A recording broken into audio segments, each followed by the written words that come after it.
Hallelujah.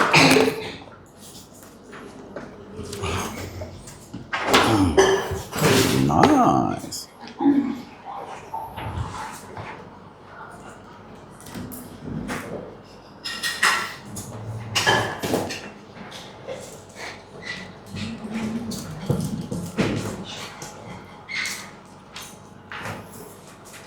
Hey, praise the Lord. Good morning. Selamat pagi. Sir? Hey, amen. Amen. Who wants to pray for me? I'm always nervous all the time. Saya mau berdoa untuk saya selalu grogi setiap waktu. Hey, thank you, brother. Bapak dalam surga kami ucap syukur Tuhan untuk pagi ini. Tuhan Rapi, Pastor Mike dan Pastor Giri Tuhan today hari ini dalam mengabarkan Injil-Mu dan menyatakan Injil firman Tuhan hari ini. Kiranya setiap firman yang keluar dari perkataan mereka Tuhan menguatkan kami di tempat ini. Kami mendapatkan pemahaman baru, kami mendapatkan kebijaksanaan Tuhan dan kami mengerti Tuhan kehendak-Mu hari ini. Kami ucap syukur Tuhan untuk kehendak-Mu, kebaikan-Mu hari ini. Dalam nama Yesus, kami ucap syukur. Amen. Amen. Amen. This morning's message is going to be living on the edge. Jadi Come khotbah on. hari ini akan berjudul hidup di pinggiran jurang. Amen. You guys are not tired, are you? Bapak Ibu Saudara capek? Good. Good. Bagus. Turn with me in your Bible to Deuteronomy chapter 30, verse 11. Mari kita ke Alkitab kita di Ulangan 30 ayat 11. And say, living on the edge when you get there. Katakan living on the edge yang sudah di situ. Fast.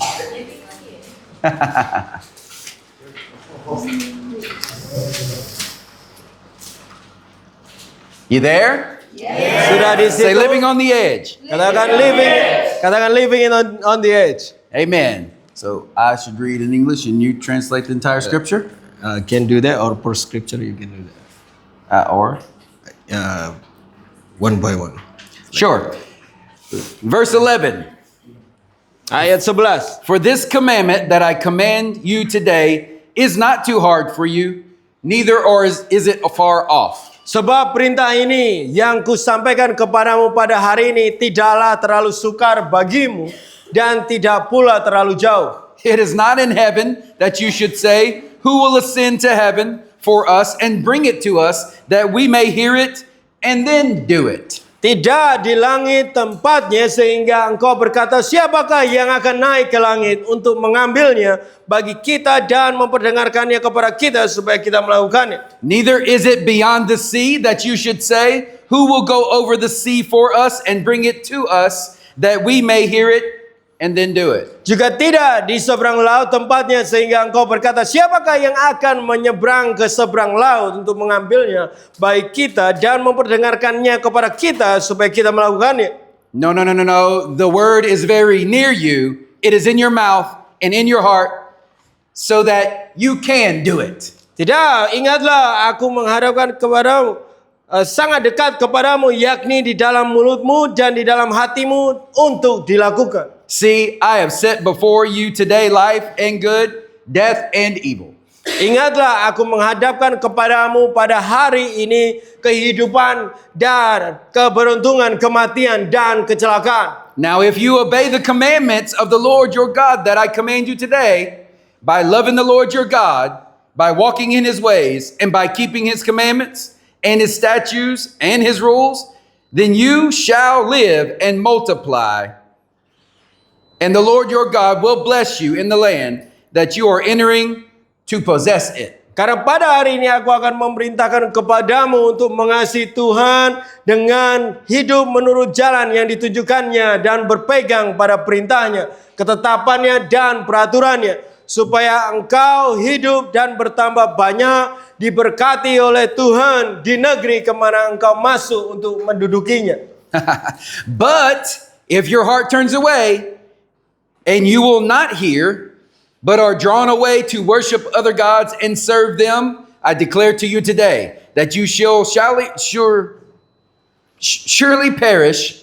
You shall not live long in the land that you are going over into the Jordan to enter and to possess it.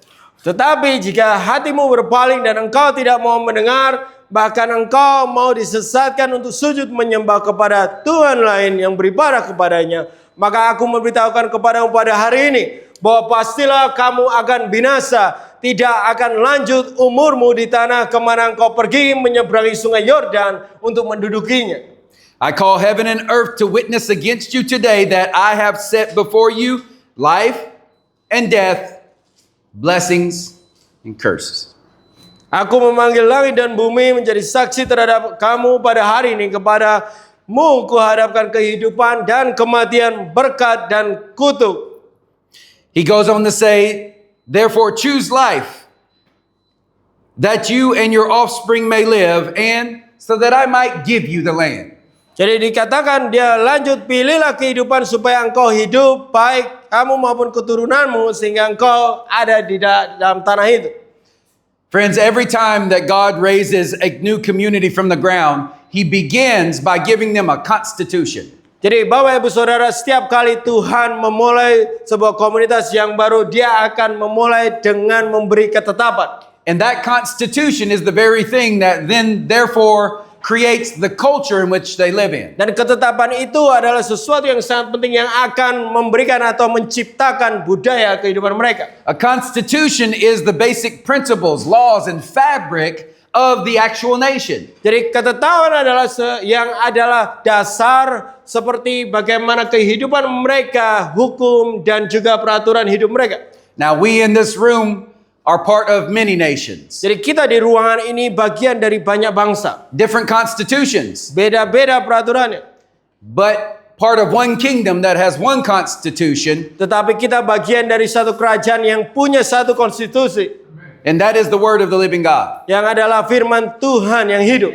Matter of fact, the word of the living God says that we are an actual body of Christ. Bahkan kenyataannya bahwa firman Tuhan katakan kita adalah tubuh Kristus yang sesungguhnya. And that constitution of the word lives inside of our body like DNA. Jadi konstitusi firman Tuhan itu tinggal di dalam kita seperti DNA. I want to tell you this morning that if there is a defect in the DNA of a body, you will feel it in every part of your walk. Jadi saya mau kasih tahu hari ini, kalau ada kecacatan di dalam DNA, di dalam tubuh itu, kita akan merasakannya di setiap langkah yang kita ambil. Deuteronomy 30 is very clear direction to a newfound people in a land. Jadi kitab Ulangan 30 ini adalah catatan yang lengkap untuk melihat ada manusia atau komunitas yang baru di sebuah tanah. Twice he says to them, I am sending you to enter it and to possess it. Jadi dua kali dikatakan bahwa aku membawa engkau untuk masuk dan mendudukinya. He even says that I am looking to give it to you. Bahkan dia katakan, saya akan memberikan kepada engkau. All you have to do is listen to what I say and do it. Dan apa yang perlu engkau lakukan hanyalah dengar apa yang aku katakan dan lakukan.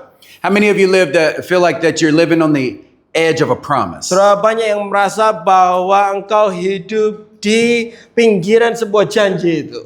Have you ever been living and you know like I see a promise but it feels very far off? Jadi pernah gak kamu hidup di dalam kehidupan yang kamu bisa merasakan janji itu tapi kok merasanya kayak jauh banget. But now you're living on the edge of the promise, just right there. Dan sekarang kamu benar-benar di dekat sekali, sisi paling dekat dengan janji itu. Cuma di situ. Yeah? Ya. It's been a few years since I got to be here, and so I get to bring you an outside perspective of what I see on this ministry. Jadi sudah cukup berapa tahun lalu saya nggak ke sini dan saya dari sudut pandang luar yang bisa saya lihat dari pelayanan ini. As I was praying, the Lord made it very clear to me, Sagi is living on the edge of the promise. Jadi waktu saya berdoa, saya bisa sangat jelas bahwa Sagi itu di ujung dari janji Tuhan. And the good news is that God has already given you everything that you need to possess what you're actually looking at right in front of you. Dan luar biasanya adalah Tuhan sudah memberikan segala sesuatu yang kita perlukan untuk memiliki apa yang sudah di hadapan kita. And I want to encourage you today, you did not come here to be settlers. You came here to be pioneers. Jadi saya mau kasih tahu Bapak Ibu Saudara hari ini bahwa engkau datang di sini tidak hanya sebagai penambahan orang, tetapi engkau menjadi orang yang memulai. The Vincent family was sent here as a demonstration of how to actually pioneer a new work. Jadi keluarga Vincent dikirim ke sini untuk menjadi contoh gimana caranya sebagai pionir atau pemulai sebuah pekerjaan Tuhan. They did not come here to settle in the land. They actually came here to pioneer work so that they could teach you how to do the same thing. Jadi mereka datang ke sini tidak untuk menduduki tanah itu, tetapi mereka mencontohkan gimana engkau bisa menjadi pemulai dari sebuah pekerjaan Tuhan itu.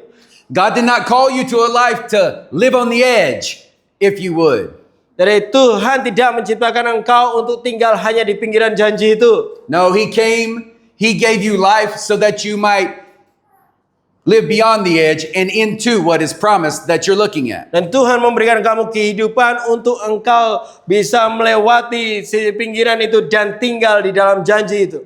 And He says to you, just like He says in Deuteronomy, it's not too hard for you. Jadi dia sedang katakan kepada kita bahwa seperti apa yang dikata di ulangan ini, enggak sulit untuk engkau. It's not too difficult for you. Tidak begitu sukar untuk engkau. You have everything you need. Engkau miliki segala sesuatu yang engkau punya. Perlu. You are simply to listen to my word and do what it says. Sederhananya adalah hanya dengar firmanku dan lakukan apa yang dikatakan.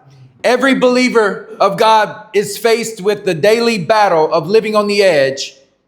Setiap orang percaya selalu menghidupi kehidupan peperangan untuk selalu berdiri di pinggiran janji itu. Instead of passing over in to what is right over it. Jadi mereka hanya tinggal di situ dan tidak yang seharusnya mereka bisa melewatinya dan tinggal di sisi satunya. Friend, in my country, when you're on the edge of a land, that's where they build fences. Jadi di negara saya waktu mereka tinggal di jurang itu disitulah mereka membangun pagar. And it's very clear in the Bible, Satan owns the fence. Dan sangat jelas di Alkitab bahwa iblis yang membangun batasan atau pagar itu.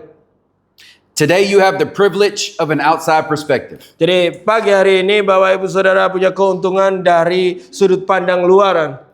Sagi, the Vincent family have modeled the way for you.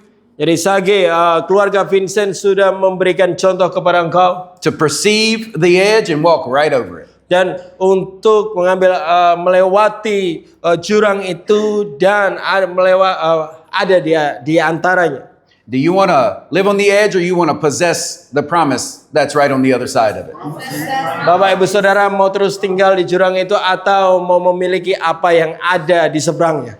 Amen. Then turn with me to Numbers chapter 13, verses 30 and say living on the edge when you get there. Mari kita ke Bilangan 13 ayat 30 sampai 3 Numbers chapter 13 verses 30.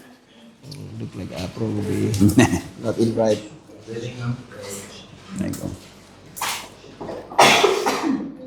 I'm hearing Aerosmith or something in my head right now. Living on the edge. Yeah, that's why I was hearing it. You sung it to me.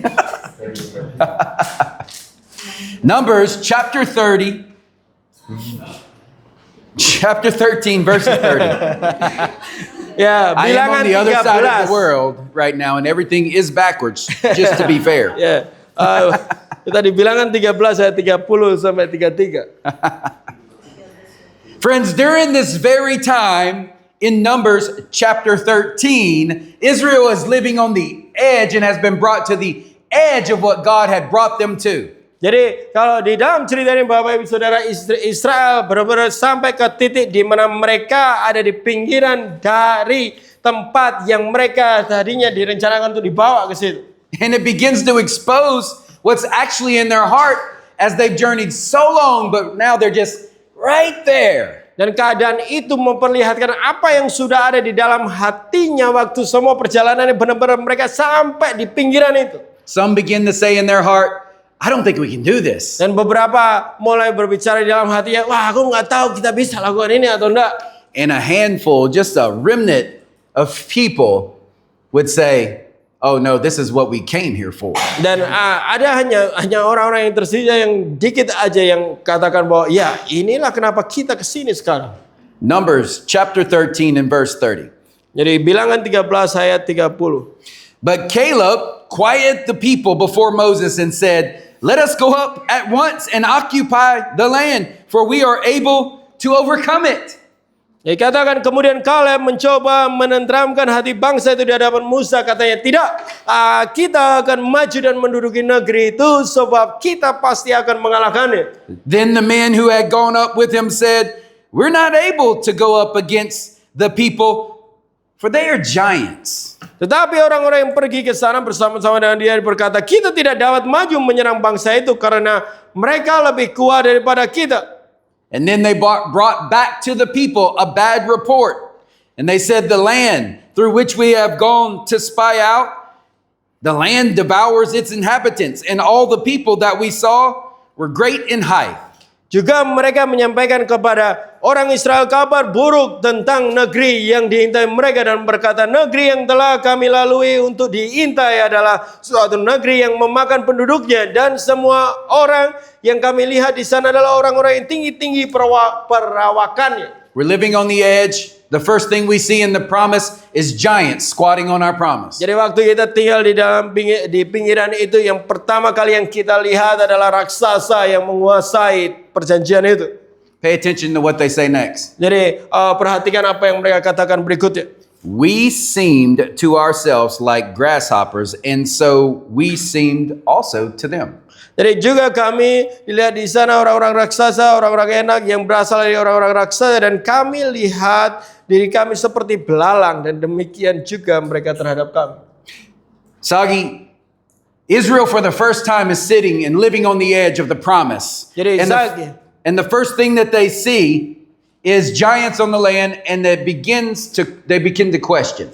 Jadi ini untuk pertama kalinya mereka sampai dan hidup di sisi pinggiran dari janji itu, dan pertama kali yang terpancar dari hidup mereka adalah pertanyaan.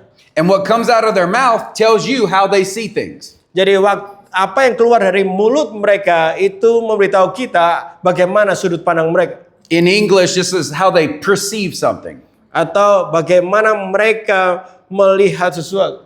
Even bigger problem than what was coming out of their mouth was actually how they saw things. Jadi bahkan lebih besar masalah apa yang keluar dari mulutnya adalah bagaimana mereka melihat sesuatu. Verse 33. Di ayat 33. So we seem to them like grasshoppers. Jadi dikatakan kami lihat diri kami seperti belalang. Why do we always fail to enter the promise and just remain living on the edge? Kenapa kita selalu gagal untuk masuk ke tanah perjanjian dan terus tinggal di pinggiran janji itu?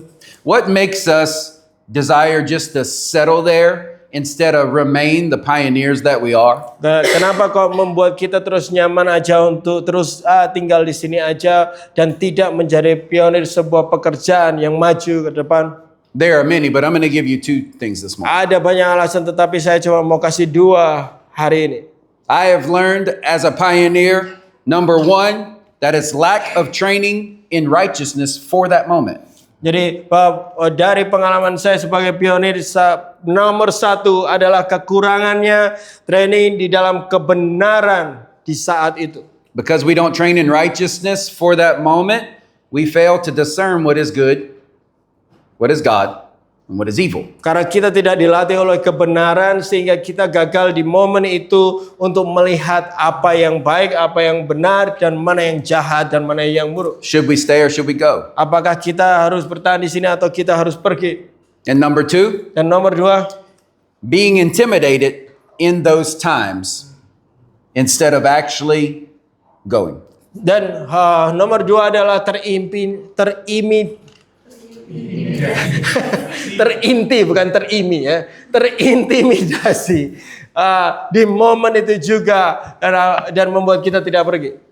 Because if we go, we realize in the moment, is it worth the risk? Because if we go, do we also inherit their giants? Dan dia berpikir bahwa apakah kalau kita pergi kita akan terlalu banyak resiko, dan apakah waktu kita di sana kita akan berhadapan dengan semua raksasa itu?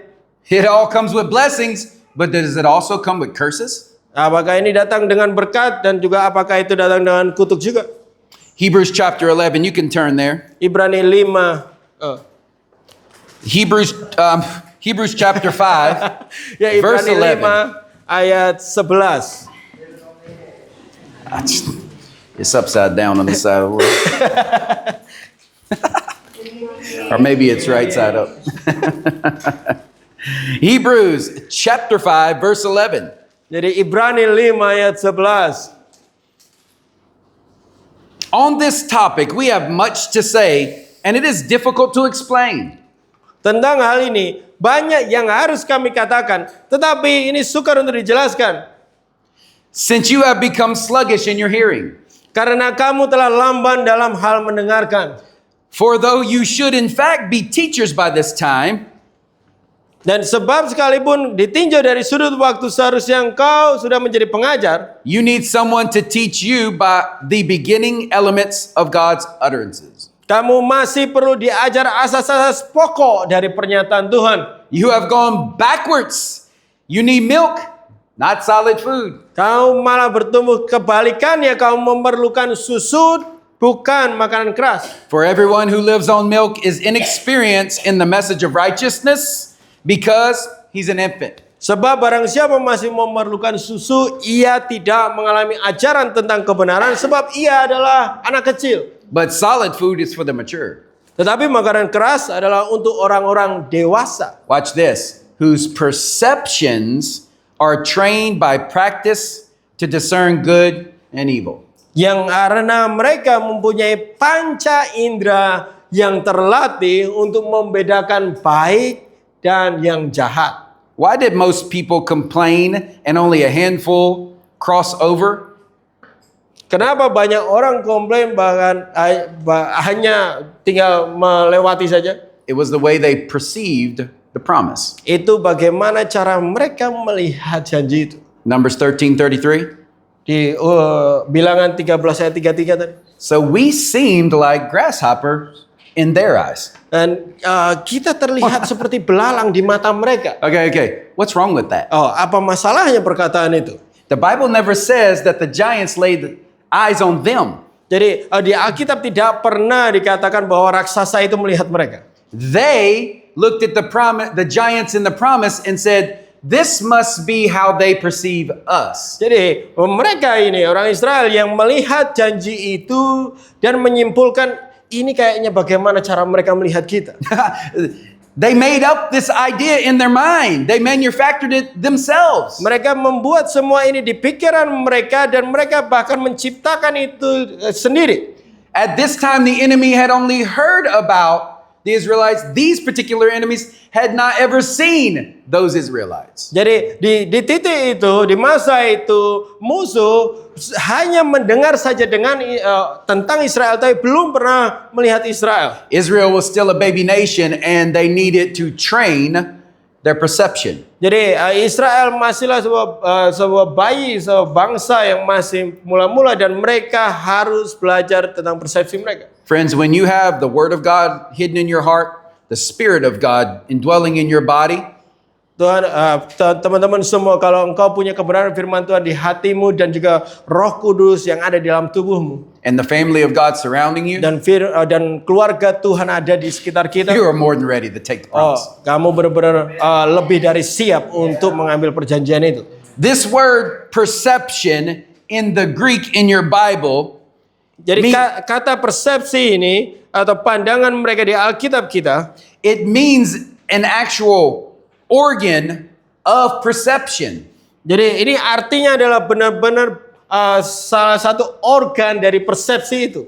Like a lung or a heart. Seperti paru-paru atau juga jantung.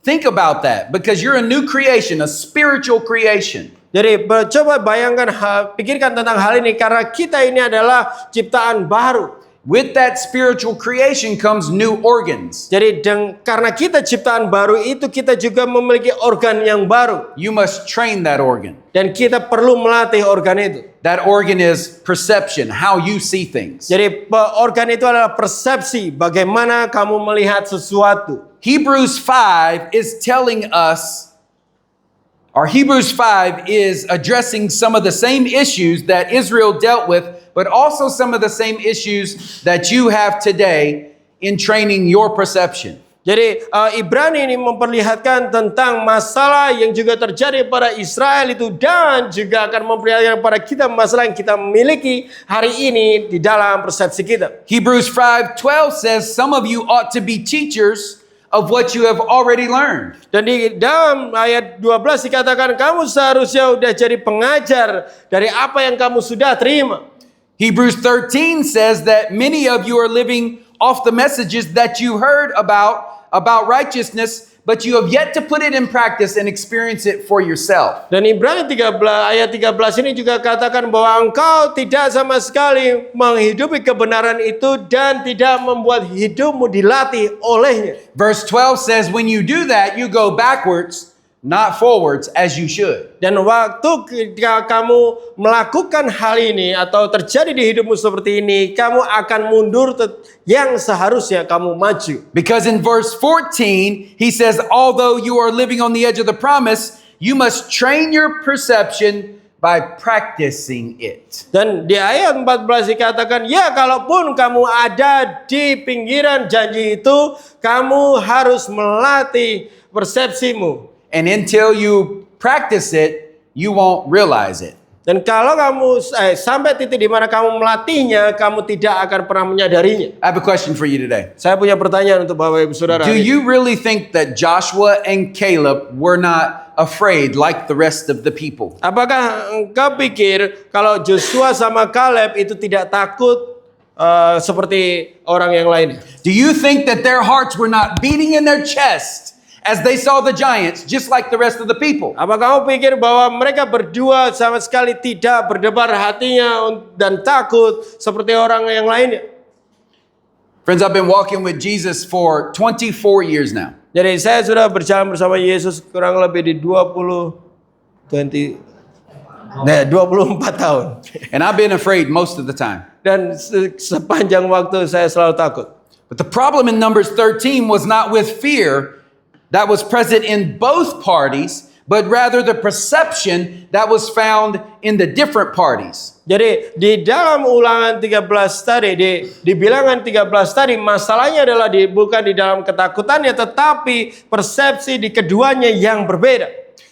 The scouting team saw one thing, but Joshua and Caleb saw something totally different. Jadi sisa dari tim itu melihat sesuatu yang mereka lihat, tetapi Yosua dan Kaleb melihatnya dengan segala sesuatu yang sangat berbeda. How do both look at the same giants in the promised land, but see something totally different? Gimana caranya mereka benar-benar melihat raksasa yang sama di tanah itu, tapi mereka memandang sesuatu yang berbeda keduanya. Numbers 14 actually says Caleb was of a different spirit. Bahkan di bilangan 14 katakan Kaleb itu punya roh yang berbeda. A different spirit than what?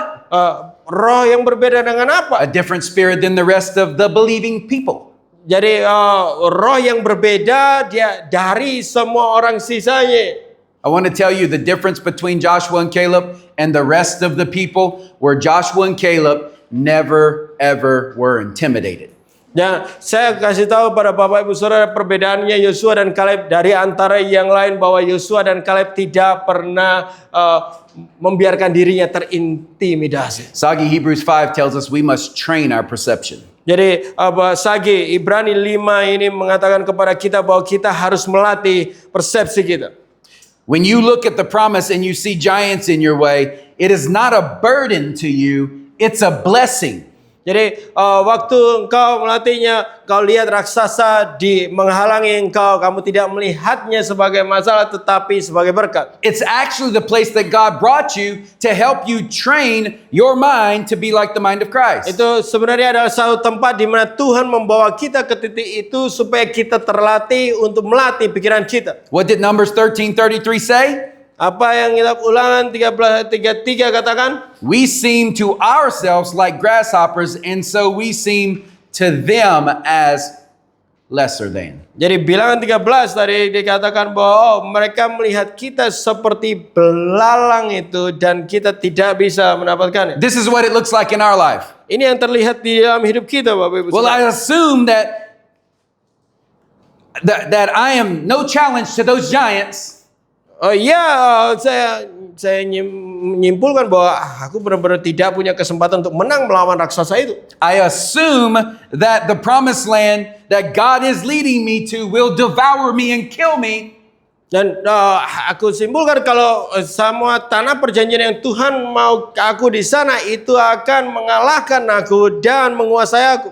But what does the Bible say Joshua and Caleb assumed? Tapi apa yang Alkitab katakan tentang apa yang dipercaya Yosua dan Kaleb di situ? Nothing. Tidak ada. Nothing. Tidak ada. They assumed nothing because they were not intimidated, and intimidation brings you to assumption. Jadi dia tidak punya asumsi apapun karena mereka tidak pernah menyerah kepada intimidasi itu, karena intimidasi akan membawa kamu kepada asumsi. Many of us spend so much time in our life assuming and calling it prayer, while the rest of us just follow out in faithfulness until the promise comes. Kebanyakan perjalanan kehidupan kita menghidupi sebuah asumsi-asumsi itu dan kita sebutnya itu sebagai permohonan doa, sedangkan di orang lain ada yang tetap mereka ada di dalam kepercayaan dan kesetiaan mereka pada janji Tuhan itu. Isaiah 9 says God is a wonderful counselor, Jadi Yesaya katakan bahwa Tuhan adalah konselor yang agung, full of wonder. di mana penuh dengan keagungan, keajaiban. That's the unknown. Itulah segala sesuatu yang tidak terketahui. Yet we work so hard to eliminate the unknown. Ya, kita selalu coba bekerja keras untuk mengurangi sesuatu yang kita tidak tahu. You do that and you'll possess nothing. Dan kalau kita lakukan hal itu, kita tidak akan mendapatkan apa-apa. Friends, intimidation was never a thing found in Joshua and Caleb, and it set them apart as a different spirit from the rest. Dari Bapak Ibu Saudara, roh intimidasi itu tidak ditemukan di Kaleb dan Yosua, dan itu membuat mereka memiliki roh yang berbeda dan menjadi berbeda dari yang lainnya. Let me help you show you that this is not my thought, but it's your Bible's thought. Saya akan tunjukkan kepada Bapak Ibu Saudara, ini bukan pikiran saya saja, tetapi Alkitab mengatakan hal ini. Turn with me to Philippians chapter 1, verse 28.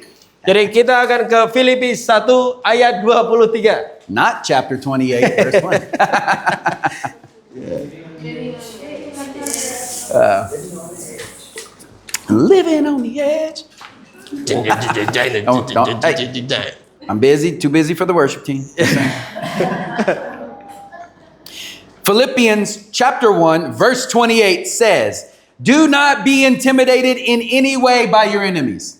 Dikatakan di Filipi 1 ayat 28, dengan tiadakan digentarkan sedikit pun oleh lawanmu. Did you hear that? Apa How many engkau dengar? ways should you be intimidated? Berapa kali engkau boleh terintimidasi? 0. Tidak boleh sama sekali. Intimidated in no ways. Kosong. Jadi terintimidasi tidak, jangan pernah terintimidasi. Philippians 1:28 goes on to say, and this will be a sign to your enemies that they're going to be destroyed. Dan dilanjutkan bahwa bagi mereka semua itu adalah tanda kebinasaan. What will be? Your lack of intimidation. Apa? Bahwa kita tidak bisa terintimidasi. But that you're going to be saved by God himself. Tapi engkau akan diselamatkan oleh Tuhan sendiri. For you have been given not only the privilege of trusting Christ, but also the privilege of suffering for him. Sebab kepadamu telah dikaruniakan bukan saja untuk percaya kepada Kristus, melainkan juga untuk menderita bersama dia. Wow. So when you're not intimidated, you're a sign to the enemy that he's about to be destroyed. Jadi kalau engkau tidak terintimidasi, itu menjadi tanda bagi musuh bahwa musuh akan terbinasakan. At Remnant Church, we say we might as well show up with a shirt that says demo crew. Jadi di gereja Remnant dikatakan mending kita datang dengan kaos yang tulisannya kru demo. Do you remember that 2 Timothy 1:7 says that God did not give us a spirit of timidity or cowardness or fear? Jadi apakah Bapak Ibu Saudara ingat di 2 Timotius 1 ayat 7 dikatakan bahwa Tuhan tidak memberikan roh ketakutan. Why is that important? Kenapa itu penting? Because if timidity can be a spirit and fear can be a spirit and cowardness could be a spirit, Jadi kenapa ini penting? Karena kalau ketakutan itu bisa jadi roh, kalau kekhawatiran itu bisa jadi roh, dan what one more? Ya, itu semua bisa jadi roh. If these can be a Pengecut itu jadi roh, then intimidation can be a spirit. dan intimidasi juga jadi roh juga. Philippians 1:28 is being very clear to us. Jadi Filipi 1 ayat 28 ini sangat jelas untuk kita. Do not be intimidated by your adversaries, your enemies, your adversity. Jangan biarkan kamu ditakut-takuti oleh lawan-lawan. So many of us have become intimidated and petrified in the face of the giants that are sitting on our promise. Jadi kita sudah lama bahwa kita selalu biarkan untuk diintimidasi oleh raksasa yang berdiri di tanah perjanjian kita. So this is what it looks like. Be honest with me. Jadi ini yang ini kelihatannya, jujur aja sama saya. How many of you have looked at something and you were intimidated and you started to think a whole bunch of thoughts in your minds and feelings and you found yourself not wanting to do it? And then you finally did it, and you look back and you were like, that wasn't as big as I thought. Siapa yang pernah seperti itu? Kamu melihat sesuatu dan kamu terintimidasi dengan semua pikiran-pikiran itu yang membuat kamu takut dan gentar, tetapi akhirnya kamu memutuskan untuk tetap di situ, terus kamu balik lagi dan lihat bahwa oh, itu ternyata enggak segitu besarnya masalahnya. Siapa yang pernah mengalami itu? So what happened? Kenapa? Itu apa yang sedang terjadi sebenarnya? Something that you couldn't see between you and the thing that you were looking at is the spirit of intimidation. Sesuatu yang kita tidak bisa lihat antara kamu dan sesuatu yang kita sedang pandang itu adalah roh intimidasi itu. Many of us understand that the Bible tells us to fear nothing but God. Banyak orang tidak benar-benar mengerti bahwa Alkitab katakan kita tidak boleh takut oleh apapun kecuali takut akan Tuhan. Actually, the word fear in your Bible in Greek is phobos. Jadi di dalam bahasa Yunaninya kata takut di Alkitab kita itu adalah phobos. In English, there's a word phobia. Di dalam Inggris, di bahasa Inggris ada kata fobia, bahasa Indonesia juga. When you're overcome by this spirit, you're irrational and things that are not real become very real to you. Jadi waktu kita dimenangkan oleh roh ini, kita akan menjadi tidak rasional, jadi sesuatu yang tidak nyata bagi kita jadi nyata. In the Greek, phobos was actually a god, little god, that of personification or perception, the god of perception. Jadi di dalam bahasa Yunani ini phobos ini seperti Tuhan ya, yang Tuhan persepsi itu atau dewa. He was also the god of panic. Dan dia juga adalah Tuhannya kepanikan. Friend, intimidation is different than fear. Jadi intimidasi itu sedikit berbeda dengan ketakutan. One is objective and the other is subjective. Satu adalah objektif, satunya subjektif. That means one is based on tangible things. Tangible is One are based on very real things. You can touch. Satu itu fokus terhadap sesuatu yang nyata yang bisa disentuh. And the other is based on your personal opinion and discernment. Dan yang satunya itu berdasar kepada opini kita sendiri dan bagaimana cara kita memandang. Intimidation attacks your discernment. Jadi intimidasi itu sangat dekat dengan pandangan kita. Your ability to tell what is God, good, or evil. Dan kemampuan kita yang akan akan menyatakan bahwa apakah ini Tuhan atau baik atau jahat. How many of you have found yourself under pressure and difficult things at times, and you blamed it on the devil, and all of a sudden you realized it was actually God that sent you these difficulties? Apakah Bapak Ibu Saudara pernah ada di masa di dalam kesulitan itu dan kita mulai menyalahkan iblis dan kita mulai sadari setelahnya bahwa sebenarnya adalah Tuhan yang membawa kita ke kesulitan itu? How many of you at times have found many difficulties and you just said, this is me suffering for God, but actually it's you suffering because you're being attacked by Satan or your own flesh. Apakah saudara banyak yang kita pernah mengalami waktu kita menghadapi kesulitan, kita rasa Tuhan yang aku menderita untuk Tuhan, tapi sebenarnya kita menderita karena kita sendiri membiarkan musuh itu menyerang daging kita sendiri. Intimidation's an attack on the way that you see things. Jadi intimidasi itu menyerang di dalam cara kita memandang. Why am I telling you this today? Kenapa saya memberitahu pesan ini kepada Bapak Ibu Saudara hari ini? Because intimidation is what stands between you and actually being face to face with your giant. Jadi intimidasi adalah sesuatu yang berdiri di antara kita dan waktu raksasa itu juga bertemu muka dengan muka bersama kita. This word intimidated found here in Philippians is only used one time in your Bible. One time, and it means to be terrorized. Jadi kata terintimidasi ini ditemukan hanya sekali aja di Filipi ini, yang arti kata aslinya adalah terteror. The definition of it literally means a strong feeling of surprise or sudden disappointment. Jadi benar-benar kata arti besarnya adalah sudden surprise or disappointment. Jadi kita di titik di mana kita terkejutkan di dalam keputusasaan tentang harapan itu. Have you ever been surprised and it just takes your breath? Ya, pernahkah kita terkejut dan itu sedikit menahan nafas kita? Have you ever been disappointed and it causes you to stop? Pernahkah kamu kecewa dan membuat kamu berhenti? Intimidation causes confusion. Jadi intimidasi itu menghasilkan kebingungan. Intimidation causes tension. Jadi intimidasi akan melahirkan ketegangan. Intimidation causes panic. Dan intimidasi juga menghasilkan kepanikan. Intimidation causes anxiety. Intimidasi juga menghasilkan kecemasan. Intimidation causes discomfort. Dan intimidasi juga menghasilkan ketidaknyamanan. Well, Ketidaktenangan. why does Paul use a different word here than the word for fear? He uses this word one time, intimidated. Kenapa Paulus memakai kata ini, tidak kata ketakutan, dia memakai kata terintimidasi? Because many of you are fearless, Karena banyak dari kita tidak takut, but you're still a slave to intimidation. tetapi kita masih budak kepada intimidasi itu.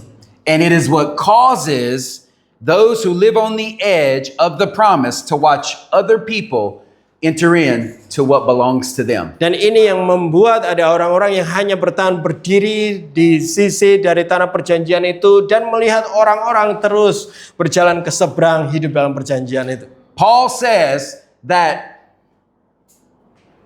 to not be intimidated by anything, and when you do, you will be the sign of destruction for the enemy. Paulus katakan jangan sampai engkau terintimidasi oleh apapun, karena kalau kamu seperti itu, kamu akan menjadi tanda kebinasaan bagi musuh. Think about this in Numbers chapter 13. Jadi pikirkan hal ini di dalam Bilangan 13 tadi. They are over on the edge of a hill looking over into all the giants and the promised land. Mereka di jurang, di pinggiran jurang untuk melihat bahwa ada raksasa di tanah perjanjian itu. And if the giants and Israelites saw like God did, Dan kalau raksasa itu dan Israel melihat kayak gimana Tuhan itu, the Israelites would say, "We are here to destroy you," and the enemies would look up and go, "There is our destruction coming." dan mereka akan Israel akan katakan, ini aku untuk menghancurkan engkau, dan dialah yang akan memampukan aku untuk menghancurkan engkau. And that was the truth that was actually happening. Dan itu adalah sebenarnya kebenaran yang seharusnya terjadi. Is that why God sent you here? Itulah kenapa Tuhan kirim engkau ke sini, To settle down into nice houses and to find good paying jobs? untuk nyantai di rumah yang bagus dan bisa menikmati kerjaan yang digaji dengan tinggi. No, you are here as a sign of destruction to the enemy, that the kingdom of God is rising and the kingdom of Satan is falling. Enggak, engkau di sini adalah untuk tanda kebinasaan bagi musuh, bahwa hadirat Tuhan atau kerajaan Tuhan akan datang dan menghancurkan kerajaan kejahatan itu. That word sign literally means a manifestation, a declaration, or an indication. Kata tanda itu ada kata tanda di Filipi tadi itu mengartikan tentang sebuah manifestasi, deklarasi, dan sebuah indikasi. Those who are not intimidated by persecution. Jadi itu adalah mereka yang tidak terintimidasi oleh penyiksaan. Those who are not intimidated by moneyless days. Mereka yang tidak terintimidasi dengan hari-hari yang kurang uangnya. Those who are not intimidated by bad health. Tidak terintimidasi oleh tidak sehat. Those who are not intimidated by the pain that it might actually promise you to enter in. Dari orang-orang yang tidak terintimidasi oleh kesakitan yang mungkin akan dialami untuk kita bisa masuk. Are those who know that they were sent here to plunder the camp of the enemy and to populate heaven. Jadi untuk mereka yang duduk di sini yang siap untuk membajak tanah musuh dan memberikan daerah untuk surga.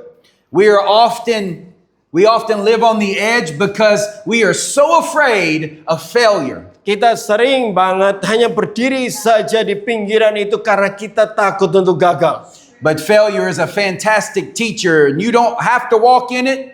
But if you do, God will rectify it. Jadi tetapi sebenarnya kegagalan adalah guru yang terhebat. Mungkin kamu tidak harus untuk ada di dalam, tapi kalau kamu di dalamnya Tuhan akan ada bersama. These are the only type of people that stop living on the edge and start to live in the promise. Jadi ini adalah tipe-tipe orang yang akan berhenti untuk tinggal di pinggiran dan mulai tinggal di tanah perjanjian. Intimidation is what overcomes those who hear the word but do not do the word. Jadi intimidasi hanya akan masuk kepada orang-orang yang hanya mendengar firman-Nya dan tidak melakukan firman. Now friends, none of us are exempt of this. Jadi tidak satupun kita sebenarnya bebas dari hal ini. So I want to not just tell you that, but I want to show you how to not be overcome by this. Dan saya tidak hanya mau kasih tahu tentang apa ini, tapi saya akan juga kasih tahu bagaimana kita menang dari hal ini.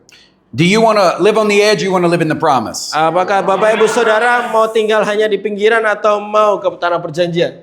Do you want to go on from making sure that you don't turn your blessing into a curse? Apa kita mau memastikan bahwa kita nggak mengubah berkat itu jadi kutuk? If you think that can't happen, remember when the Ark of the living God was in the hands of the Philistines. Jadi kalau kamu berpikir mungkin wah itu nggak mungkin terjadi berkat jadi kutuk, tapi ingat bahwa waktu tabut perjanjian itu di tangan orang Filistin. Just because the presence of God was in their camp didn't mean that they were blessed. Bukan berarti kalau hadirat Tuhan di tenda mereka, bukan berarti mereka ada di dalam berkat. The very presence of God caused curses in their land. Jadi benar-benar hadirat Tuhan itu membawa kutuk di dalam tanah itu. Why? Wow. Because you can't host the Kenapa? presence of God and not do His word. Karena kamu nggak bisa memiliki hadirat Tuhan dan tidak melakukan firman-Nya. If you do so, your blessing will turn into a curse. Kalau kamu melakukan hal seperti itu, berkatmu akan berubah jadi kutuk. But I got better news for you this morning. Tapi saya punya kabar yang lebih baik. Let me give you just hari ini. 3 particular ways of making sure your blessing doesn't turn into a curse. Jadi biarlah saya mau katakan 3 hal yang akan memastikan bahwa supaya berkat kita tidak menjadi kutuk. Turn with me to Deuteronomy chapter 28. Jadi kita ke Ulangan 28. Living on the edge. Ulangan 28 ayat 15. That's the only lyrics I know. Friends, Deuteronomy 30, which we're not at right now, 15 says, "See, I have set before you today life and death, or life and good, death and evil." Tetapi jika engkau tidak mendengarkan suara Tuhan dan tidak melakukan hal yang setia, segala perintah yang kutetapkan ada kutuk dan berkat. And when you cross over Dan waktu kamu ke situ and stop living on the edge, dan tidak lagi tinggal di pinggiran, Deuteronomy 28:1 says, akhirnya Ulangan 28:15 ini, if 21 28:1. Oke, ayat 1. Ulangan 28 ayat 1-nya. And if you faithfully obey the voice of the Lord your God, Jika engkau baik-baik mendengarkan suara Tuhan being careful to do all his commandments that I command you today, dan melakukan dengan setia segala perintah yang kusampaikan kepadamu hari ini, the Lord your God will set you high above all nations on earth. dan Tuhan akan mengangkat engkau di atas segala bangsa di bumi. And all these blessings shall come upon you and overtake you if you obey the voice of the Lord your God. Segala berkat ini akan datang kepadamu dan menjadi bagianmu jika engkau mendengar suara Tuhan. But watch this in verse 15 of the same chapter. Dan lihat ini di ayat 15 di pasal yang sama. If you will not obey the voice of the Lord your God or be careful to do all his commands and statutes that I command you today, then all these curses shall come upon you and overtake you. Tetapi jika engkau tidak mendengarkan suara Tuhan, tidak melakukan dengan setia segala perintah dan ketetapannya yang kusampaikan kepadamu pada hari ini, maka segala kutuk ini akan datang kepadamu. Friends, blessings and cursings are very real and it works very much like light and darkness. Bapak Ibu Saudara, berkat dan kutuk itu adalah hal yang nyata dan itu berarti kurang lebih sama seperti terang dan kegelapan. If light is present, it fills every situation. Jadi kalau terang itu ada, dia memenuhi segala situasi. If light is absent, we call it darkness because the situation is empty and we cannot see the truth. Kalau terang itu tidak ada, kita sebutnya kegelapan dan itu akan segalanya hampa karena kita tidak bisa melihat kebenaran situasi itu. If I see giants in the promised land and I do not do what the word of God says to do in that moment, that blessing remains cursed. Jadi Bapak Ibu Saudara, kalau saya melihat raksasa itu dan tidak ada terang itu Tuhan, dari keberkat itu akan bertahan menjadi kutuk. If God gives you a good gift but you look at it and never receive it, would you call that a blessing? Apa kalau Tuhan kasih sebuah karunia atau berkat yang baik dan kamu tidak pernah menerimanya, apakah kamu sebut itu jadi berkat? The opposite of a blessing is a curse. Kebalikan dari berkat tadi apa? But when I do, I'm blessed. Tapi But when I do obey, I'm blessed. ya, tetapi waktu aku taat, aku diberkati. Friends, none of us are afraid of a blessing, but all of us are intimidated by the curses. Nah, Bapak Ibu Saudara, kita tidak sekali kita semua ada dalam berkat, tapi selalu kita terintimidasi oleh kutuk. So what did Deuteronomy 28 just reveal to us? Jadi apa yang Ulangan 28 ini coba katakan kepada kita? Number one, Yang pertama, blessings and curses are conditional. jadi berkat dan kutuk itu tentang kondisi. How do we know that? Karena gimana kita tahu hal itu? In English, this word is if. Jadi di dalam bahasa Inggris katanya adalah jika. Giant word. Ini adalah kata yang besar. If. Jika. Friend, your salvation is not conditional, but your sanctification very much is. Jadi ya, keselamatan kita tidak tergantung oleh kondisi, tetapi pengudusan kita, ya. If you sow in sin, you will reap death. But if you sow in righteousness, you will receive life. Jadi kalau kita menabur dosa, kita akan menuai kematian. Tetapi kalau kita menabur kebenaran, kita akan menuai kehidupan. If. Jika. Conditional. Kalau. Just Kondisi. because you are part of the new covenant doesn't exclude you from the demands of the covenant. Jadi kalau kita menjadi bagian dari perjanjian itu bukan berarti kita lepas dari semua kewajiban di dalam You perjanjian must itu. be faithful. Kita harus setia. If you are married but never sleep together, you will never produce offspring or have the possibility to. Jadi kalau atau jika engkau menikah tapi tidak pernah tidur bersama, kamu tidak akan mendapatkan keturunan. Jesus was very clear. If you do my commands, you love me. Jadi Yesus sangat jelas bahwa jika engkau melakukan firman-Ku, kamu berarti mengasihi aku. If you love me, you will do my commands. Kalau jika engkau mengasihi aku, engkau akan melakukan firman-Ku. To do God's word is to be intimate with God, Jadi- like you were married. Jadi untuk melakukan firman Tuhan itu menjadikan kita memiliki keintiman seperti engkau ada di dalam pernikahan. The if is everything. Jadi jika ini atau kalau ini segalanya. Friends, most Christians can't accept this because they think that this is a salvation topic. Jadi sebanyak Kristen tidak bisa menerima hal ini karena bagi mereka kira ini adalah topik keselamatan. I am saved, but that's not the end goal, is it? Ya aku selamat tapi itu bukan akhirnya. Your Bible teaches you that the end goal is to become just like Jesus Christ. Alkitab ajarkan kita bahwa ujungnya atau akhirnya adalah menjadi serupa seperti Kristus. And that takes me not just admiring him, but do what he did. Jadi itu membuat saya tidak hanya ngefans kepada dia tetapi harus melakukan apa yang dia telah lakukan. What did he do? Apa yang dia pernah lakukan? He did the word of God. Dia melakukan. If I do the word of God, I receive its rewards. But if I do not, I remain in a lesser way of living, and that is the opposite of a blessing, which therefore is a curse. Jadi kalau aku melakukan firman Tuhan, aku mendapatkan berkat itu. Tetapi kalau aku tidak melakukan firman Tuhan, aku akan berdiri di sisi yang kebalikannya yang adalah disebut kutuk. Everybody wants to get to heaven, but if Jesus wasn't there, would you be satisfied? Jadi kalau semua orang mau ke surga, tapi kalau Yesus tidak di sana, apakah kita puas? I call that a curse. Jadi akan jadi kutuk.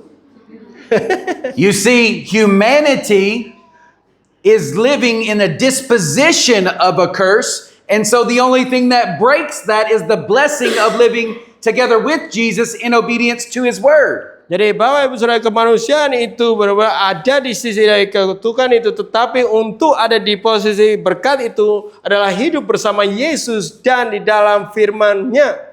Everybody says, well, Jesus breaks the curse, and so automatically none of these things are even a possibility for me. Jadi ada orang yang katakan bahwa Yesus menghancurkan kutuk sehingga hal-hal ini bahkan tidak mungkin terjadi kepadaku. Ask yourself, in the same book of Hebrews that we just read out of, why is Samson an example of faith to look at? Jadi coba pertanyakan kepada diri kita masing-masing di kitab Ibrani yang tadi barusan kita baca, kenapa Samson itu adalah contoh dari iman yang perlu kita lihat. He was set apart and consecrated from birth, and at the end of his life, he done the will of God right before he died, but in between, everything else looked like a curse. Jadi dia memang sudah dipisahkan dan bahkan dipersiapkan sejak lahir, dan di akhirnya dia melakukan kehendak Tuhan, tetapi di antaranya kehidupannya terlihat seperti kutuk. Because he did not do what God told him to do and what he was set apart for. Karena dia tidak melakukan apa yang Tuhan suruh dia lakukan waktu dia dipisahkan. The writer of Hebrews is saying, this is how not to do it.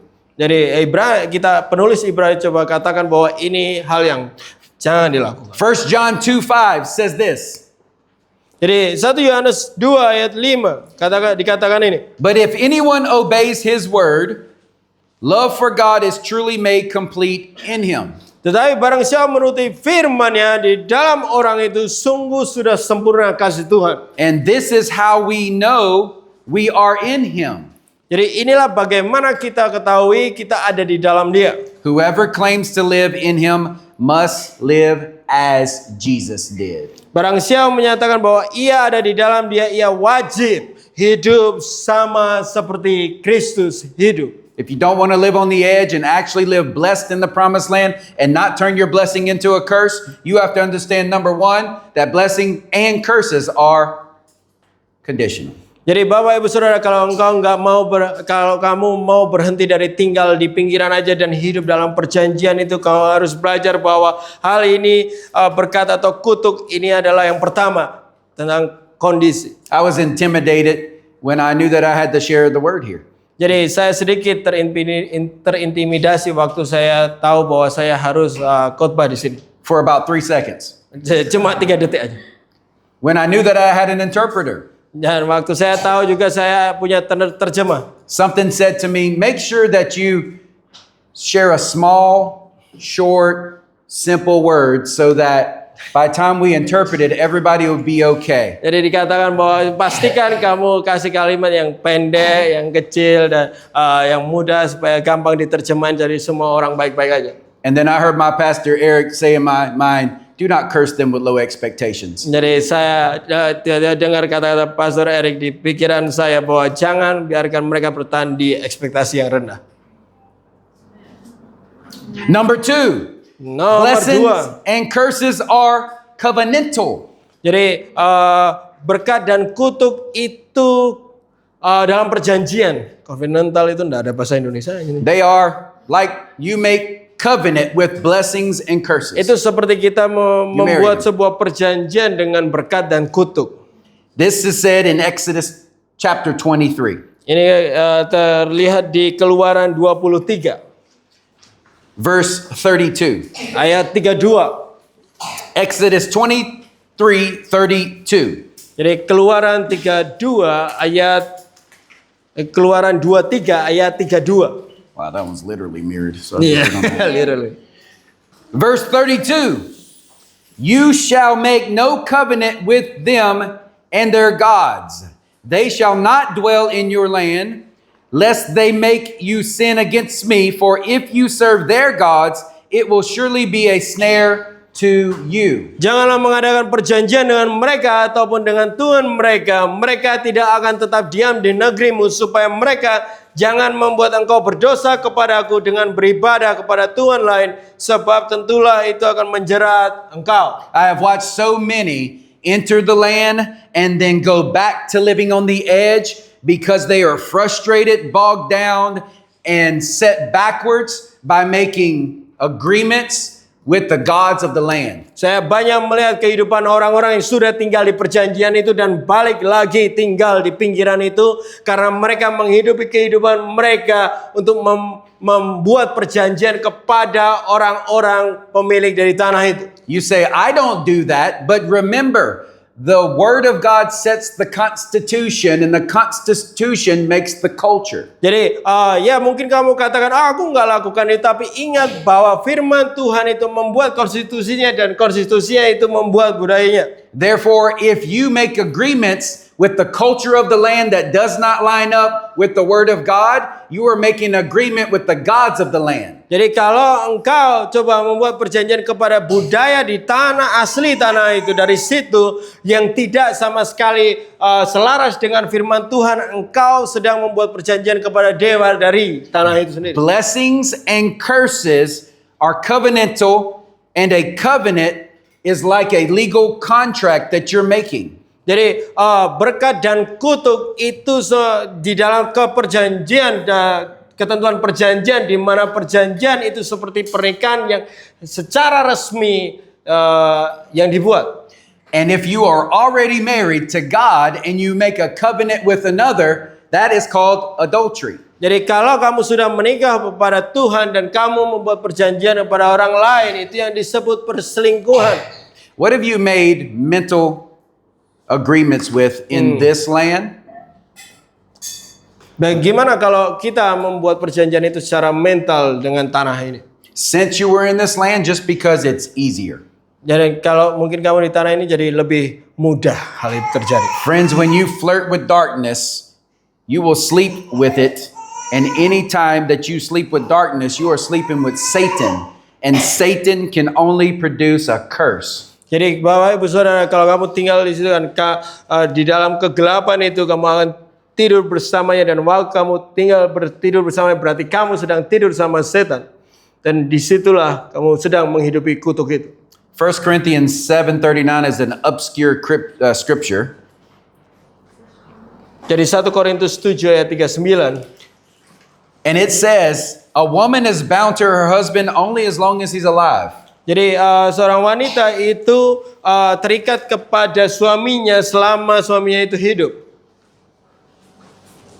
She is free to marry anyone she wishes, but he must belong to the Lord as long as the husband died. Jadi dia bebas, istri ini bebas untuk menikahi siapa aja yang dia mau, tetapi selama dia sendiri dia miliknya Tuhan. Although that's used in many contexts, there's a spiritual principle here. Jadi kalau ini memang mungkin bisa dipakai di banyak konteks, tapi ada sebuah prinsip rohani di dalam ini. When you make an agreement with the ways of the land that are not God, it's like you're marrying your soul to those gods in the land, and that can only produce a covenantal curse. Jadi kalau kamu memiliki perjanjian kepada gimana pun budaya atau cara hidup tanah asal itu yang bukan dari Tuhan, itu akan membuat kamu menikah di dalam jiwamu kepada tanah itu dan akan menciptakan perjanjian kutuk itu. Here's the problem with making contracts with darkness. Ini masalah dari kalau kita membuat kontrak kepada kegelapan. Somebody has to die for it to be broken. Karena harus ada salah satu mati untuk bisa perjanjian itu. The only mati way juga. out of a contract with darkness is somebody has to die. Jadi satu-satunya cara untuk perjanjian kepada kegelapan itu bisa berhenti adalah salah satunya harus mati. What's the good news for you? Apa kabar baiknya untuk kita? Jesus already died. Jadi Yesus sudah mati. He's the one that died so that you have right to break up with darkness. Jadi dia adalah yang mati supaya kita punya kewenangan untuk melepas perjanjian kepada kegelapan. Why would he do this? Kenapa dia melakukan hal ini? He already saved you. Dia sudah menyelamatkan orang Yahudi. Now you're in the promised land and you've made agreements with other gods other than him. Kita sudah ada di perjanjian dan membuat perjanjian kepada yang lain yang bukan dia. Because he wants you to not just be free, but to stay free and advance his kingdom. Dan karena Tuhan tidak hanya mau membebaskan kamu, tetapi terus bebas dan memajukan kerajaan Tuhan. Do you remember the gospel's not about you, it's about the king. Lihat bahwa, apakah ingat bahwa Injil itu bukan tentang kita, tapi tentang Raja kita. The gospel is not that Jesus saves you and loves you. Jadi Injil ini bukan bicara tentang kalau Yesus mengasihi kita saja. The gospel is that the kingdom of God is coming down and taking over the kingdoms of men. Jadi Injil adalah bagaimana kerajaan Tuhan sedang turun dan mengambil alih kerajaan manusia. And if you pledge your allegiance to King Jesus by denouncing the kingdom of Satan, you will be saved. Dan kalau kamu membuat perjanjian kepada kerajaan Yesus Tuhan dan menolak semua kerajaan iblis, kamu akan selamat. But that doesn't mean if you make agreements with satanic things along the way that you won't get satanic fruit from it. Jadi tapi tidak ada jaminan kalau sepanjang perjalananmu kamu membuat perjanjian bersama setan, jangan harap kamu tidak akan menghasilkan buah kesetanan itu. Do you remember when Peter looked at Jesus when Jesus wanted to wash his feet? Ya, apakah Bapak Ibu Saudara ingat waktu apa yang Petrus lihat, katakan waktu Petrus melihat Yesus mau membasuh kakinya. And he told Jesus, "You will not wash me, I wash you." Jadi dia katakan kepada Yesus, "Oh, kamu nggak membasuh aku yang seharusnya membasuh kamu." And Jesus rebuked him. Dan Yesus langsung menegur dia. And he said to him, "If you do not allow me to wash you, you can have no part with me." Jadi dia katakan kalau kamu nggak bolehkan aku membasuh engkau, kamu tidak akan mengambil bagian di dalam aku. And Peter said, "Well, then wash all of me, Lord." Jadi Petrus katakan, ya basuh aku semuanya aja. And Jesus corrected him again. Yesus akhirnya ngoreksi lagi. And he said to him, "No, you've already been washed." Yesus kata, enggak, kamu sudah dibasuh sepenuhnya. But he says, "Sometimes your feet get dirty." Tapi terkadang kakimu itu kotor. What did Jesus know that Peter didn't know? Apa yang Yesus sudah tahu tapi kita nggak tahu di sini.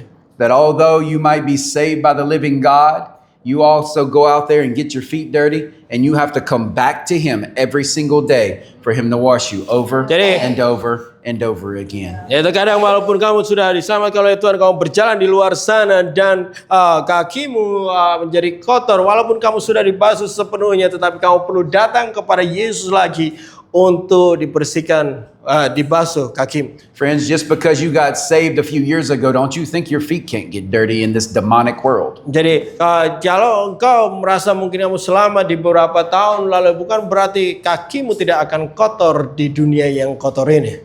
And those who will seal the hill of the Lord shall have clean hands and a pure heart. Dan mereka yang telah dimeteraikan oleh Tuhan akan selalu punya tangan yang bersih dan hati yang kudus. Make sure you don't make it halfway up the mountain by making agreements with darkness. Pastikan kita tidak hanya mendaki setengah dari gunung itu dengan memiliki perjanjian kepada kegelapan. Because you are called to be a blessed people, not a cursed people. Karena engkau dipanggil untuk menjadi umat yang diberkati, bukan umat yang dikutuk. Curses blessings and or curses keep you living on the edge. Jadi kutuk ini yang membuat engkau bertahan tinggal di pinggiran aja. But here's the simple truth about this particular facet, and that's all you have to do today is break up with darkness. Jadi ini adalah sesuatu yang sederhana tentang pesan dan topik ini. Hal yang perlu kita lakukan hanyalah kita harus putuskan perjanjian And kepada Jesus will kegelapan. nullify every contract. Dan Yesus akan memperbarui kontrak kita. Number 3, blessings and 3. curses. Berkat dan kutuk. They are also consequential. Jadi Consequence. dia juga punya konsekuensi. Berkonsekuensi. Turn with me to Exodus chapter 20. Mari kita ke Keluaran 20. Exodus chapter 20 verse 4. Jadi Keluaran 20 ayat 4. For you shall not make for yourselves a carved image or any likeness of anything that is in heaven above, or that is in the earth below, or that is in the water under the earth. Dikatakan jangan membuat bagimu patung yang menyerupai apapun yang ada di langit di atas, atau yang ada di bumi di bawah, atau yang ada di dalam air di bawah bumi. And you shall not bow down to them or serve them, for I, the Lord your God, am a jealous God. Jadi jangan sujud menyembah kepadanya atau beribadah kepadanya, sebab aku Tuhan yang adalah cemburu. Visiting the iniquity of the fathers on the children to the third and fourth generations of those who hate me. Dan yang membalas kesalahan bapa kepada anak-anaknya, kepada keturunan yang ketiga dan yang keempat, ya dari orang-orang yang membenci aku.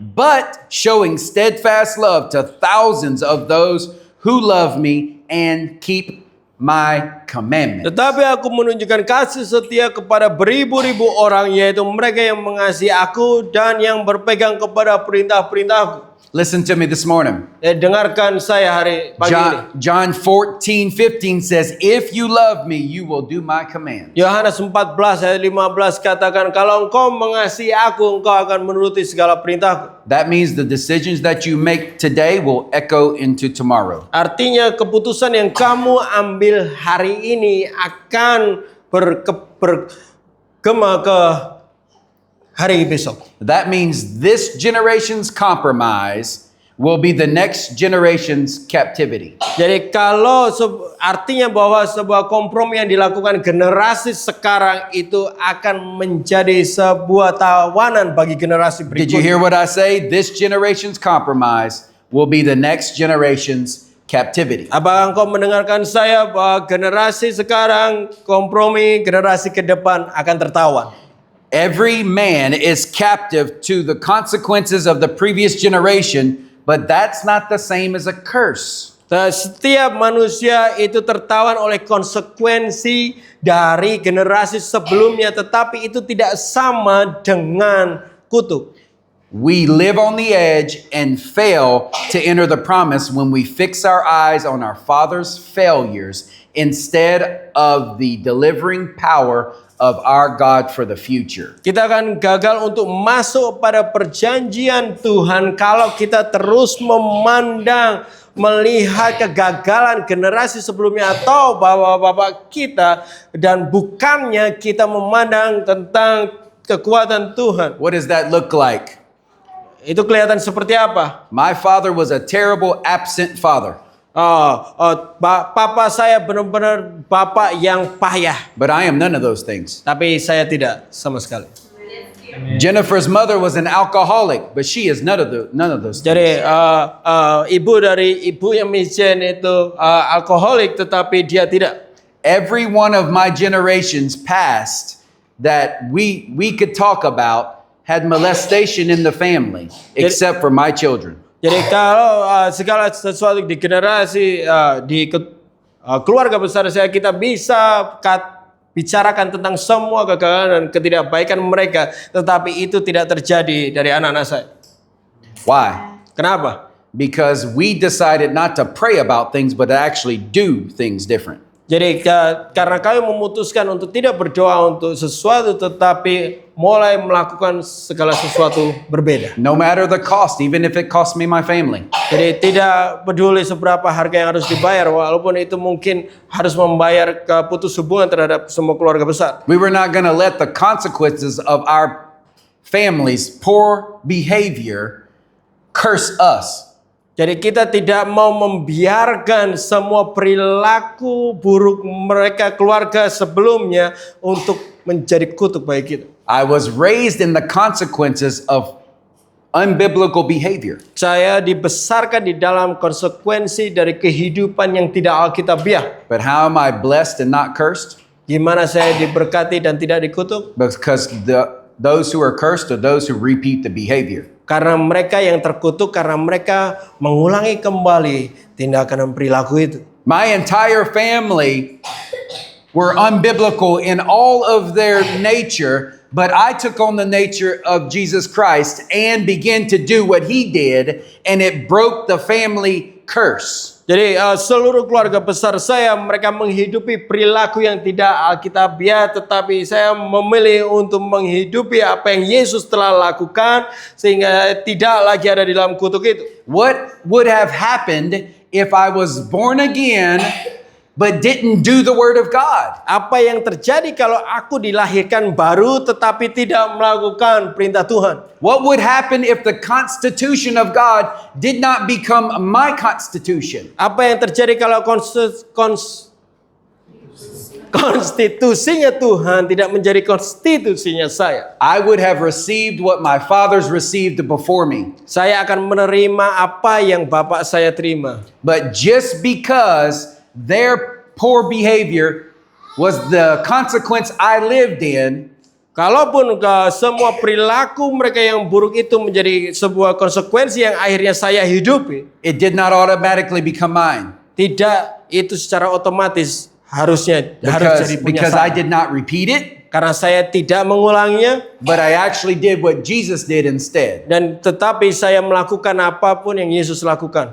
Practically speaking, that looked like our children not going over and having a sleepover night with family members because that was a bad idea, not because they were bad people, but because there's a possibility that they don't live in the Word of God. Jadi secara contoh sederhana bahwa kami tidak mengenalkan anak-anak kami untuk menginap bersama keluarga besar kami karena itu bukan hal yang sangat buruk, tapi itu bisa kemungkinan besar mereka akan menghidupi sesuatu yang tidak sejalan dengan firman Tuhan.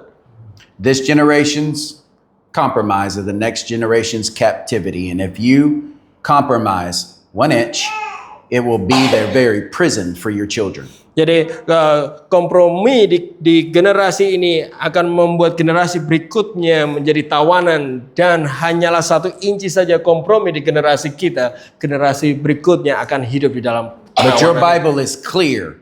Those who live in covenant with Jesus are under no inevitable curse. Jadi dikatakan di Alkitab kita jelas sekali bahwa mereka yang tinggal di dalam perjanjian bersama Yesus itu tidak dalam jangkauan kutuk itu. Galatians 3 is clear. Jesus broke the curse by Jadi becoming the curse. Galatia dikatakan bahwa secara jelas bahwa Yesus itu mematahkan kutuk. He took the curse for those who are living in the consequence of their father's bad living. Dia mengambil kutuk itu dari mereka yang tinggal di dalam konsekuensi dari kehidupan bapak mereka yang buruk.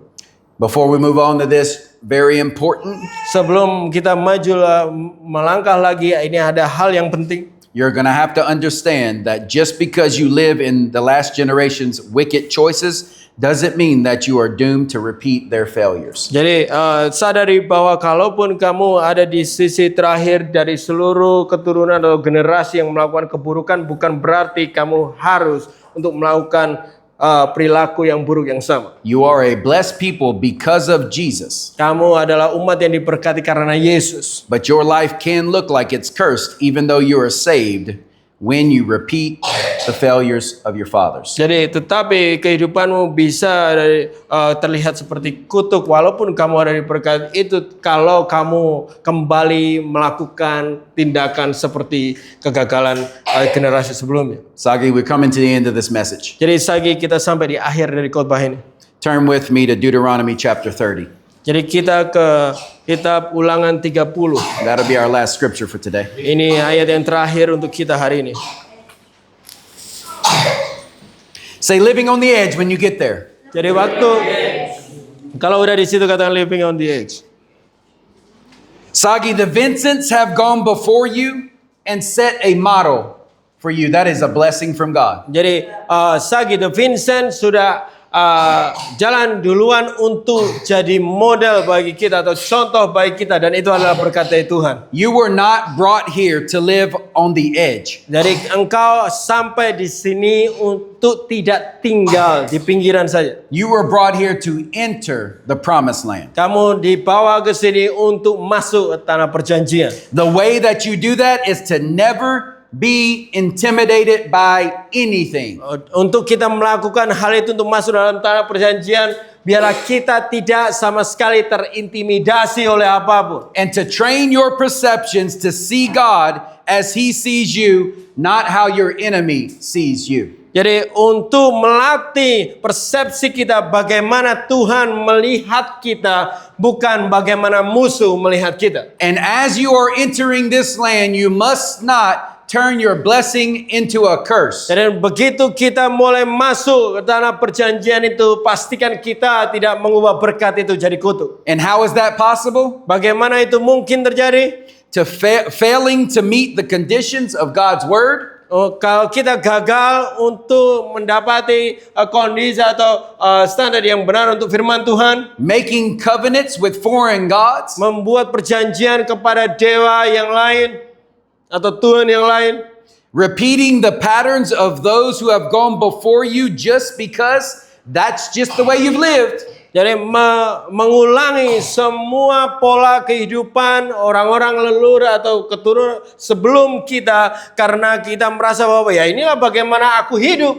That's the mentality of settlers, not pioneers. Itu adalah mentalitas orang yang di situ-situ aja, bukan mentalitas orang yang pionir. You did not come here to be settlers. You came here to be pioneers and learn from those who have already gone before you doing it. Jadi kita di sini bukan untuk jadi orang yang di situ-situ aja, tapi kita adalah orang yang akan menjadi pionir yang belajar dari mereka yang sudah melakukannya sebelumnya. This is who you are. It's what you are. It wasn't your choice. It's God's choice. Inilah siapa engkau dan apa engkau, dan ini bukan pilihanmu tetapi pilihan Tuhan. Are you in Deuteronomy chapter 30 verse 19? Apakah Bapak Ibu Saudara ada di Ulangan 30 ayat 19?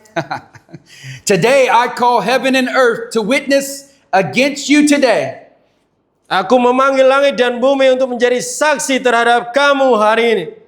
That I set before you life and death, Kepadamu kuhadapkan kehidupan dan kematian, blessings and curse. berkat dan kutuk. Therefore choose life, Tetapi pilihlah kehidupan, that you and your offspring may live, supaya engkau hidup, baik engkau dan keturunanmu. loving the Lord your God, obeying his voice, and holding fast to him, for he is your life and length of days, that you might dwell in the land that the Lord swore to your fathers, to Abraham, Isaac, Jacob, so that he might give it to them. Kasihilah Tuhan Allahmu dan taatilah semua perkataannya dan lakukan dan jaga itu sehingga engkau bisa hidup panjang umurmu dan ada tinggal di dalam tanah yang Tuhan telah janjikan kepada Bapa Abraham, Ishak dan Yakub yang telah diberikan kepada. What is this saying? He's saying, stop living on the edge. I'm going to give it to you. I will do it. When you get off of the edge and start living in the promise, walking into the unknown, when you walk into the unknown will open up and be known. And what does the scripture say, right? Eternal life is to know him. Jadi This whole entire journey. That's right. I forgot about you. Say all that. Ya itulah podcast. Okay. What did I say? What did you say? I don't know. Ya nanti nonton lagi lah. You can watch again the video. Very smart. Friends, when you stop living on the edge Jadi- and living in the promise, He will do it. Jadi Bapak Ibu Saudara, kalau engkau berhenti untuk hanya tinggal di pinggiran dan mulai masuk dalam tanah perjanjian, Dia akan lakukan itu. And just like those who have gone before you, you too will live in the land. Jadi kayak seperti bagaimana mereka yang telah mencontohkan kepada engkau, engkau juga akan tinggal di tanah perjanjian itu. It might be a little while before we get back here, so remember that I said this. Jadi mungkin agak lama nanti mungkin saya balik lagi, tapi ingat apa yang saya katakan ini. There's not a person that's been brought to this place that was called to settle in this land. Tidak ada satupun orang yang dipanggil ke ruangan ini untuk hanya nyaman di titik ini. Oh, you were called to be and live in this land, Ya, kamu dipanggil untuk tinggal di tanah perjanjian itu. but you were called to pioneer this land, Tapi kamu juga dipanggil untuk menjadi pionir tanah itu. to take this land. Untuk mengambil alih tanah itu. And if you want to honor this family, Jadi kalau engkau mau menghormati keluarga ini, then you do what they have been doing. jadi lakukanlah apa yang mereka sudah terus I lakukan. can feel in the spirit, this is a time for this ministry to go from being settled to these settlers beginning to take the land like these families have done as well. Jadi saya bisa merasakan di dalam roh saya di mana komunitas ini berubah, bertumbuh dari hanya di situ-situ aja dan bergerak bertumbuh lagi seperti bagaimana yang sudah dilakukan oleh keluarga ini. And I'll leave you with the very thing that my wife told me in year number 1 in our land. Jadi saya akan tinggalkan pesan ini dari segala sesuatu yang istri saya katakan waktu awal kita ada. Stop praying for the people and start praying for the workers. Jadi berhenti untuk berdoa untuk orang-orang, tapi berdoalah untuk pekerja. Because the harvest is plentiful, Karena tuaian itu banyak, but it's the workers that are few. tetapi pekerjanya sedikit. And lift your heads Jadi angkat kepala, because it's ripe for the taking. karena itu sangat benar untuk diambil. Amen. Amin. What we do now?